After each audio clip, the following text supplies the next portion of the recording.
Hello, amazing artist. How are you doing today? I am feeling so good, so good, so good. We're going to do something fun today, a little different, but I think you're going to love it.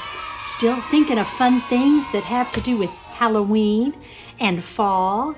And I got to thinking about spider webs and spiders and maybe just a scene that is kind of fun and easy and kind of a quick one today. All right? So you're going to need a pencil, a Sharpie, a crayon, an eraser.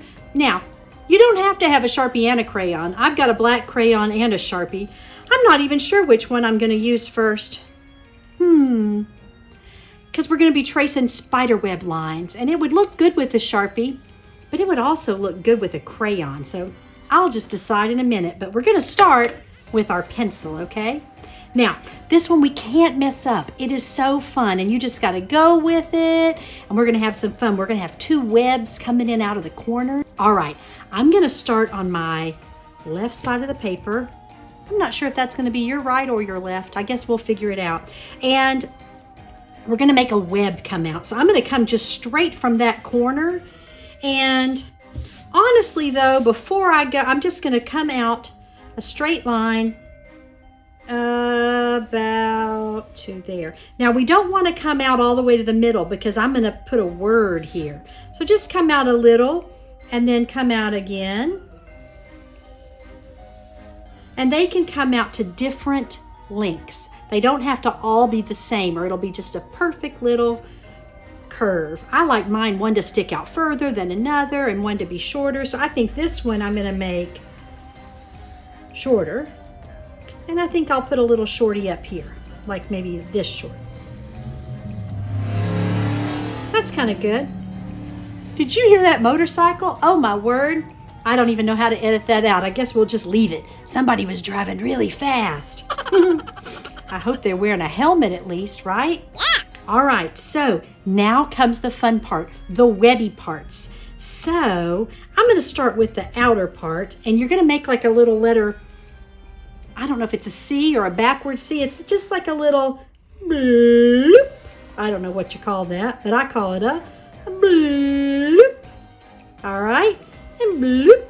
And then this one is going to go bloop and bloop. There, that's fun. I like it. Now, we're just going to go back and do it again. Just pick a little spot and go bloop. Now, there's no right or wrong if one is closer. Sometimes the spiders will do two close together or some spread out more. Doesn't matter. I'm going to get mine kind of even, but I'm not going to worry about it being exactly even. You know what I mean? So I'm just going to keep on coming with these little bloop shapes and come on around my spider web.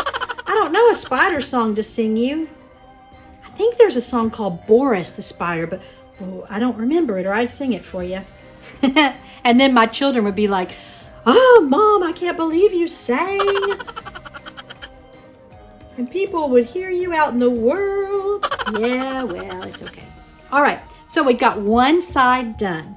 Now we're going to do the same thing, except a little different over on this side.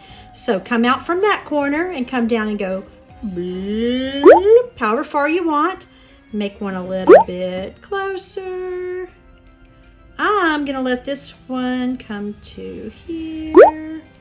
Maybe, I'm going to let this one come out really wide. I don't know. I'm just feeling kind of crazy. Whoa. Ha! That's going to be fun, right? Because that's not going to be perfectly circle. All right, I'm going to go bloop.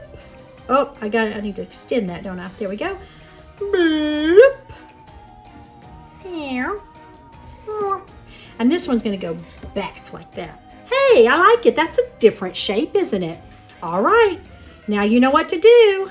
We're just going to come back and get more and more web.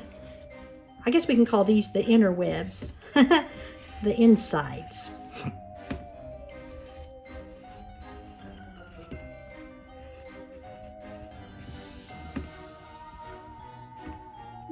Boop, boop, boop, boop. There. I like it. How's yours coming? Are you getting some funny shaped webs, some really interesting parts? I bet you are. I can't wait to see. All right. The next part is we're going to just dangle some little spiders in there, and we're also going to tuck some away in the web. Oh, but you know what we should do first? Let's write our word. That way we don't accidentally put a spider where we want to put a letter. Now, you could write any word you want. I'm going to write boo. You could write eek. Spooky. What are some other words that sound like Halloween? You can write whatever you want. Now, I'm going to show you how to make a bubble letter, a bubble word. Now, that's really important to draw very lightly. So the first thing you do is make your letter. Now, I'm going to draw light. Can you see this? I'll draw a little bit dark. I think you can see that. See how I drew that? And then I'm going to put O, O. Now, the way you bubble it is, you've got that drawn lightly, then you can just go around the edge. So I'm going to come around the edge of that, and then I'm going to boop, boop. All right, now that's my outer line. Now for my inner line, I'm going to do the same thing. I'm just going to kind of trace him around, and I'm going to come down and trace. Now, do you see how that made my little bubble line letter? Then all I have to do is erase out the very light line that I started with. That was my guide. And see what a nice, see how you just had that little guide, and now you have a nice little bubble letter. Same thing with your O. I'm going to come around, go around my outer part. Oh, wow, I got fat on that side, didn't I? It's okay. What I'm going to do then is try to even it out. I'm going to look and see how thick these parts got. And I'm going to try to even it out then, since I got kind of off crooked, you know? But that's all right. And I'm going to try to get this one kind of similar. I'm going to have to be off center now, aren't I? Because I got that one kind of funny. And I'm going to tuck it under so that it doesn't get in the way of that web. There, that's cute enough, isn't it? Not perfect, but I like it. So I'm going to come around here and get that little part off and erase out those little guidelines that we started with. And it says, boo. What's yours going to say? Eek. Spooky. I can't think of any other words. Can you think of any more? You can surprise me. I would love it if when you're done, you post your art on Instagram or Facebook, and then I can see what words you came up with if you came up with something different. All right, it's spider time. So we're going to dangle a few down. So let's pick a few spots. That's why I like some of these to stick out further. So this one that sticks out really far, I'm going to drop a line down, and that's going to hold a spider. I'm not going to put the spider yet. I'm just going to drop the line. I think I want one hanging out here. I want one dangling right there by that bee. I think that'd be cute, wouldn't it? Although I got that line a little crooked, I'm going to straighten it out. There, that's... I think I drew it exactly the same, didn't I? It's all right. Okay, I'm going to dangle one right off the top of the page. I'm going to pretend like there was a web up here somewhere, and one's going to come down right about that far. I think that's nice. What we're thinking about now is where things land on our page. We're building our composition. That means we're figuring out where all of our little drawing elements go and how they balance on the page so that our whole page is filled up in an interesting way. Another thing that's good to remember is we like odd numbers. So I'm going to put an odd number of spiders in here, and I've got an odd number of big parts. My big parts are a web, and my word. You see that's 1, 2, 3. That's an odd number of things that are filling up my composition with big parts. And now I'm just putting spiders everywhere. I think I want one right here too. That's good. 1, 2, 3, 4, 5. That's good. I've got an odd number of little spiders dripping down on a web. And then I'm also just going to stick some in the web. Now I'm going to draw simple little spiders today because this is all about the composition and a piece of art about Halloween, not so much about getting a spider perfect, because if we did that, we'd draw a big spider. So I'm just going to do the oval and make sure I have 8 little legs on each side. So I'm going to make, I think I'll put eyes on too. Let me practice first. Let's see if we get eyes. We'll practice lightly. If I get a pair of eyes and then an oval. Oh yeah, we're gonna put eyes on too. Okay, so here's an eye, two little eyes together, and then we're gonna put a little oval around, and then just simply 1, 2, 3, 4. 1, 2, 3.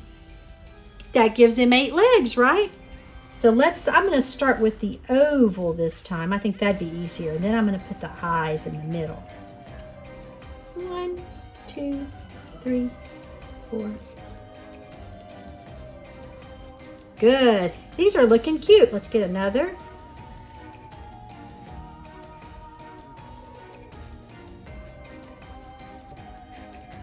How's yours coming? Are you doing 3 or 5? Because you could do 3 too. That's another odd number. That got really close to my boo. This one's going to have to be a little smaller. Oh, look, it's going to go behind there. But that's okay. Look, those little legs went right behind the letter boo. Do you see how I just let them stop on the side of that B. Yours might fit just fine, but if yours doesn't, then that B can be in front, and that's okay. Or your E or your S or whatever it is you're doing. There's my crazy spider eyes. Did you know spiders have more than 2 eyes? They've got lots of eyes. Arachnids have lots of eyes. I don't know how many though. It's a crazy number though. That's cute. Now you can leave it like that, or you could put a few little spiders inside your web. I'm going to sit one right here. He's just hanging out.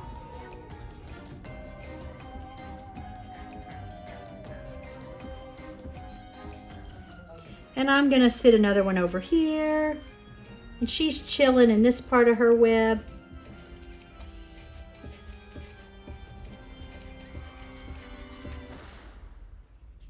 Yeah, that's enough, I think. All right, now it's time to decide if we're going to use the black crayon or the black Sharpie. I think I'm just going to go with the Sharpie. I think that'll be good. And you can choose whichever one you want. I decided with all those little legs, I think I'm gonna, no, I'll just use a Sharpie. That's fun. Let's see which one has a good tip. I think this one has a better tip. All right, I'm gonna go ahead and trace, and I'll be quiet so then I can speed this part up so you don't get bored just kind of, watching somebody go fast is fun anyway, isn't it? I love watching things go fast. I'll see you back in a minute when we add a little color. I can't wait to see you.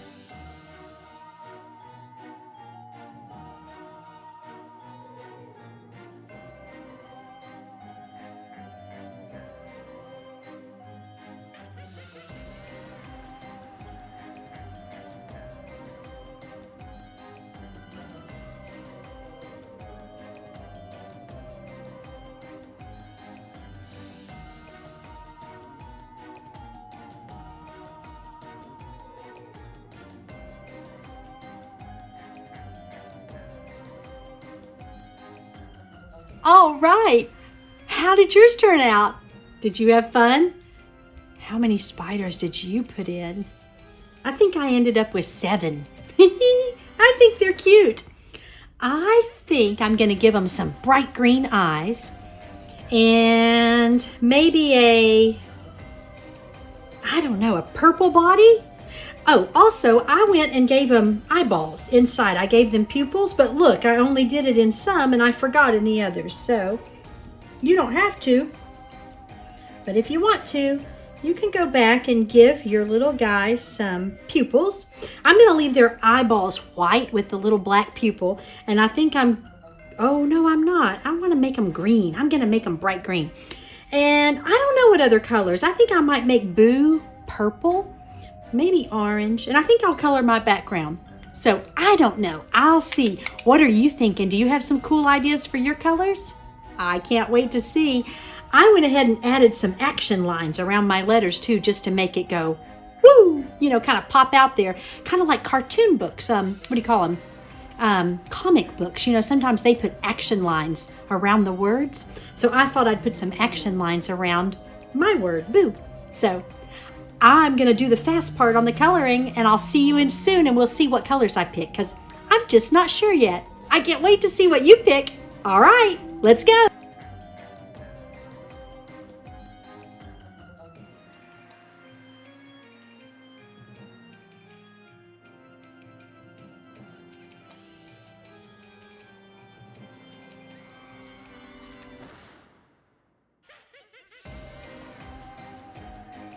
All right. I had so much fun coloring mine, and while I was filling in my word boo with the orange, I got the idea that I wanted to paint my background blue. And I decided I wanted to use liquid watercolor. Have you guys ever seen these before? This is liquid. It's like watercolor that comes in the tray. This is what you call tray watercolor, if you've ever used this kind. But this comes already it's really rich and bright, and it's called liquid watercolor. Same. This will work great if you choose to paint. You don't have to. Remember, you can use, I use crayons all the time. But if you do choose to use tray watercolor, be sure that you take the time to either use a water bottle and really fill up your little, I call it the swimming pool. You really want to fill up that well of paint with lots of water to get it going. So that your paints last, and so that you're not painting out all the paint in your well, and that also makes your paint transparent and really kind of have that light feeling. And then, because we used crayon, it will the paint won't stick to the crayon. It causes a resist, which is really fun. And because we use Sharpie, it won't stick to the Sharpie either. So whether you chose to use black crayon, black Sharpie, or you press down with your pencil really hard, any of those, excuse me, are going to work great with watercolor. But I happen to just love liquid watercolor because it's easy and fast, and that's what I'm going to use. It doesn't come in the stores around here. It's hard to find. I order it from a place called Dick Blick, dickblick.com. I'll put it in the comments or something. And it's fun. You can also order it, I think, Saks, which is also called School Specialty Supply, has it. You can probably find it on Amazon as well. So what I do is I put a little bit in a little cup and I water it down, because otherwise it's really intense. So I already watered this down to the amount of blue that I want, and I'm just going to paint it over my paper. It won't take but a second. Like I said, coloring would be beautiful too with crayons. I like to spritz my paper with water before I go, because that just helps the paint to travel around and move faster and not get as dark and thick. And then look at it go. Do you see how the water makes the paint just travel? See how it's just ooh, look at that. So I'm just going to go around and get a little bit of paint going. We don't paint very often, but I love it. I just try to be mindful of what you might have at home, but please know, if you don't have watercolors at home, it's okay. Crayons look great, and colored pencils look great, and whatever you have. But see how fast that was? I was in the mood to go fast. I'm going to leave it like that. Ooh, there's a little spot. I used a dirty cup, so it had some old paint in it. All right, now there's another thing you can do called lifting. I actually got a little piece of Kleenex tissue. That works better. But if you want, you can just touch and lift a little color out. Well, I guess I waited too long. You have to lift really quickly. And but it lifts a little bit of the color out and makes it kind of, gives me a little bit of lighter and darker. There's some lifted. You also, if you want to lift, it works better if you're using watercolor paper. And I was just using regular paper today because I wasn't planning to use watercolor until I was coloring, and then I was like, ooh, I'd like to put a little paint in the background. So you can see how easy that is. You can go back and wipe out your boo if you want, but I kind of like the way the little blue speckles land on that orange. It looks pretty. Well, I sure hope you had fun today, whether you decided to use just Sharpie or pencil, or crayon, colored pencil, watercolor. Maybe you had some liquid watercolor or acrylic or tempera. I just would love to see what you did. Have your parent or guardian upload it to Facebook or Instagram. Remember, our hashtags are hashtag AFLB or hashtag ArtForLifeBlueprint. I would love to see what you do, so I can give you a shout out or a hooray or a thumbs up, or I might even do a dancing GIF for you. It's been known to happen. I love to embarrass my children. That would totally embarrass my kids, wouldn't it? I hope you're having a great day. Remember, draw something every day. Take time to be creative and just be with yourself and enjoy the whole process of starting something, even if it doesn't turn out the way you like. And take time to be grateful for something every day. Think about what you might be grateful for. Today, my kitty cat Squeaky. She is so soft, and you know what? She always wants to be petted and loved and greets me at the door, and she's just the best cat ever. So I'm going to be grateful for Squeaky today. What are you grateful for? Think about it and write it down. If you write that down every day, oh, such a wonderful habit to get into. All right. I can't wait to see you again. Post your art, and until next time, have an amazing day.